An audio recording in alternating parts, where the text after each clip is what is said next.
Баршаңызға сәлем достар. Бүгін сіздермен өте жұмсақ болып шығатын кекстің рецептімен бөлісетін боламын. Видеоны соңына дейін қарап, менімен бірге жасап көріңіздер. Ол үшін ең алдымен құрғақ ыдысымызға 3 жұмыртқамызды және де қантымызды салып, аппақ болғанша миксермен араластырып шығамыз. Сіздер миксер жоқ болса венчикпен араластырсаңыздар да болады, тек ұзақтау араластырасыздар. Массамыз осылай ағарғаннан соң үстіне еріген сары майымызды құйып араластырамыз. Содан соң сүтімізді құйып араластырамыз. Біздің сүтіміз қандай температурада болса да қатты маңызды емес.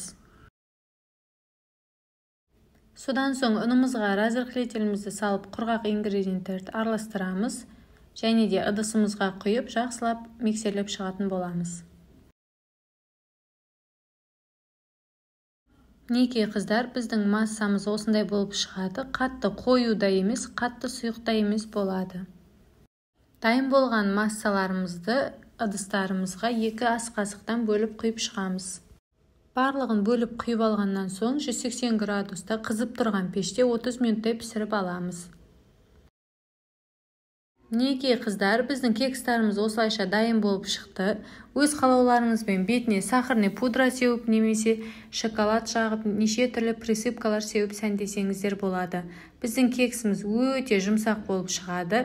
Қыздар, міндетті түрде осы рецептпен жасап көріңіздер. Видео ұнаса лайк басып пікір қалдырып кетіңіздер. Менің каналыма тіркелуді ұмытпаңыздар.